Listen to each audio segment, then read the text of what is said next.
HI family. Happy Gala, Gala, Gala. It has really been a privilege to be a part of this community during this challenging time.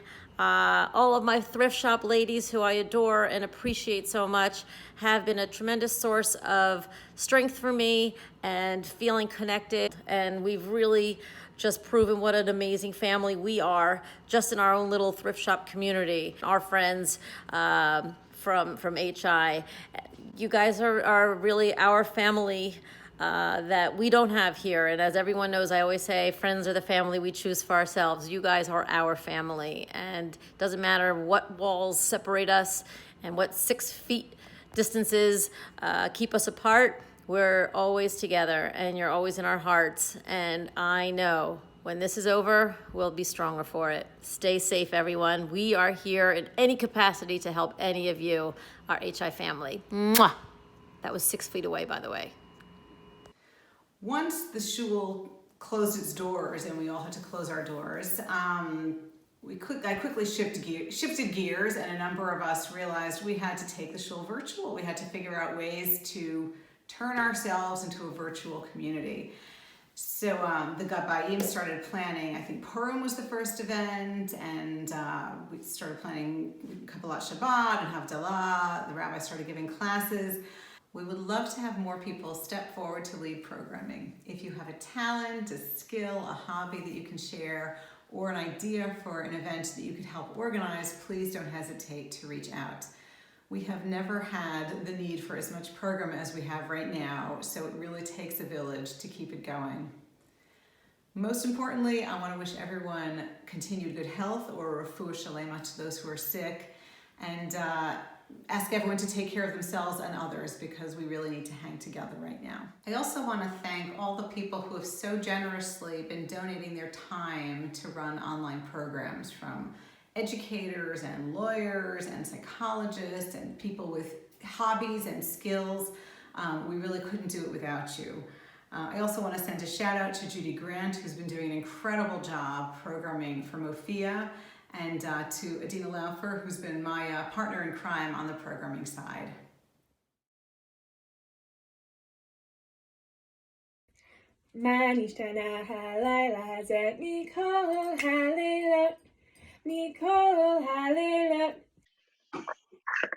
Okay, go for it. Mix, let us see you mixing. Sharing a drink, they call loneliness amazing, but it's better than drinking alone. Awesome, perfect. Oyevo shalom aleinu, oyevo shalom aleinu, al kulam. Mix, let us see you mixing. Mix, let us see you mixing. Oyevo shalom aleinu, but it's better than drinking alone. We had to figure out how to celebrate Purim. So Gadi Ram and Leah Portnoy, Worenklein, and I went to the Temple Israel gym to try to figure out how to have a Megillah reading there that we could broadcast to the community to limit the number of people who had to come in person. So first we had to extend the Wi-Fi to the gym, and then we had to figure out which computer we were going to use and where it was going to get plugged in. And we ended up sitting in a closet off to the side of the gym and figuring all this stuff out and getting a new Zoom room that could host 500 people. And of course, then things changed and we said, oh, no, we're not doing that at all. Everyone's going to be at home. And so I reached out to the men who had volunteered to read for us and said, do you have a cloth at home? Do you have a Megillah scroll that you can read from? Do you want to read in this weird Zoom broadcast that nobody quite understands? And most people said, you know what, it would be better logistically. Why don't you just do it with fewer people? And so we set it up in this room, actually, for the chapters that I was reading, where I stood with my kids, one on each side, to correct me and to hold the Megillah. And we read. And like an hour before, we were scrambling. And I asked everyone, do you have any photos of HIWP from past Purim? And we found a few, and we were able to put them up to set the mood. And we found one of the sanctuary that was empty, and I put that as my virtual background. And back in that first week, to put up a virtual background was like, you were like a Zoom superhero. Nobody had ever seen anything like it. It really made a big splash. And so then we did the Megillah, and the only hard part was I couldn't get any feedback about when people were done yelling about Haman. And so I had my kids watching the screen closely on the grid and making sure that all the people with young kids, the kids had sort of settled down, and then I could continue with the Haman. And we had 140, 150 people logged in. It was an amazing expression of what we've all seen in those weeks since, of how our community can come together, even in times of adversity, even when we're physically separated, and celebrate anyway. And what I'm part of is the Kabbalat Shabbat and the Havdalah, and it's so nice to see people who show up every week or stop in once in a while and stay connected with everybody else. And it's great. You put it on gallery view, you see all the people at once, which I'm sure is what we're all doing right now at this virtual dinner. You know, there are people who show up every week to these services, and now we have our daily minyan, that, you know, people who might not come to services on a regular basis, but now they really, you know, just to see each other and just to say hi and get a taste of our show again.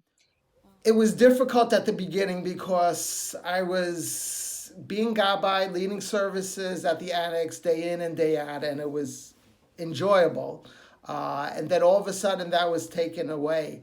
And then it was the stay at home, which you couldn't go out and you had a social distance. And for me, it was very personal because 4.5 years ago, I underwent chemo, and I had my own social distancing where I couldn't be around people. So I had to process all that stuff.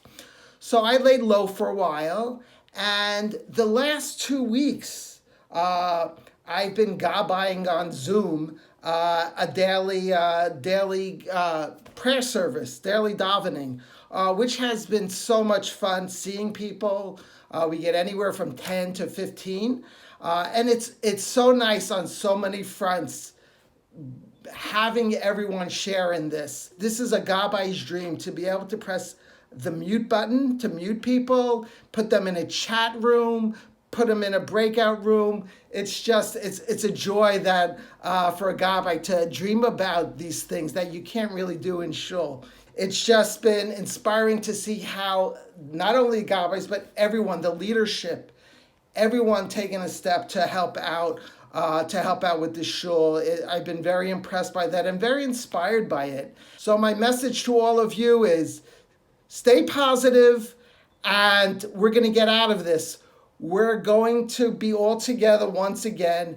And with the social distancing, it's going to be great for the Amida, going back 3 steps and forward 3 steps. We're going to have all the room we want. Well, this year, the plans we had for HIWP, like those of all our committees, didn't actually go in the direction we had imagined.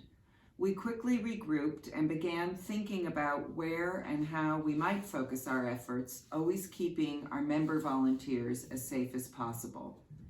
In keeping with the overall strategy of HIWP to promote community engagement and social action among all members of HI, all age groups, and to link our actions to a core Jewish value of reaching beyond our own community to assist those in the larger community, Kol Yisrael Arevim Zeh Lazeh, all of Israel is responsible for each other, we worked on a few very important initiatives in the time of COVID. We asked our Hebrew Institute children to write cards and draw pictures to send to seniors in the area nursing homes. We directed our teens to a Westchester Jewish teen program offering online tutoring for kids who are having trouble with distance learning in their homes. We encouraged donating to important organizations which were directly serving our White Plains neighbors dealing with food insecurity. And we began finding ways to volunteer in a safe, socially distant manner. I'm really pleased and I'm proud to report that HIWP members are now a significant part of the core group of volunteers who distribute food from the Kol Ami food pantry to various pickup sites for families in need of weekly groceries. It's been so moving to hear some of their insights and reactions to this truly awful situation. We just participated in a clean out your closet while you're at home coat and boots drive for Hearts and Homes for Refugees, an organization that helps HIWP-sponsored new immigrants begin their lives in this country. We sent out signs to our members to post in windows or to have their children write messages on and leave for delivery workers, mail carriers, grocery workers, and other essential workers. And we put up a beautiful banner on our HIWP property thanking all essential workers from their grateful friends at HIWP. Thank you to everyone who's doing their part to keep us all together. And Yasher Koach, HIWP. In response to this COVID crisis and relatively sudden quarantine of a number of HI families early on, our small committee was called on to continue to help maintain the critical connections among the members of our HI community that we have always set out to do. Along with my co-chair, Debbie Goodharts, and our most incredible group of volunteers, we have been and continue to be busy helping to identify those families and individual members who are isolated and require assistance. And we have coordinated a variety of ongoing outreach strategies to help. What kind of strategies, you may ask? With Pesach prep in full swing, we constructed and maintained an updated list for Pesach catering options and coordinated delivery of orders by Kesharim volunteers from a variety of venues. We ordered and coordinated delivery of pre-assembled Seder plate gifts to a number of senior members who were alone during the Seders and attempted to pair some of these members with other HI families for early Seder gatherings via video conferencing. I have been involved with Kesharim for almost 5 years now, and during that time I have had the privilege of establishing connections with members I wouldn't have met otherwise. I have observed firsthand the importance of maintaining contact with those who are isolated and fostering intergenerational relationships. With almost every interaction, I am always taken aback by the outpouring of gratitude from those we've helped out. Even a tiny act like checking in with a member by phone has been so appreciated, which demonstrates to me the importance of maintaining connectivity in our community. It has also been extremely heartwarming to witness those members who have initially received assistance from us volunteer to pay it forward and help other members once they had recovered. The Kesharim team would just like to extend the most gigantic thank you to all of those who have volunteered and even those who are thinking of volunteering in helping to keep the members of our Kahila safe, healthy, and connected. If you would like to join our team of volunteers and help us to stay connected, please email us at kesharim@hiwp.org. Alternatively, if you need any assistance during these incredibly overwhelming times, please do not hesitate to reach out to us at the same email address, kesharim@hiwp.org. Take care, stay safe, and be well. Thank you so much.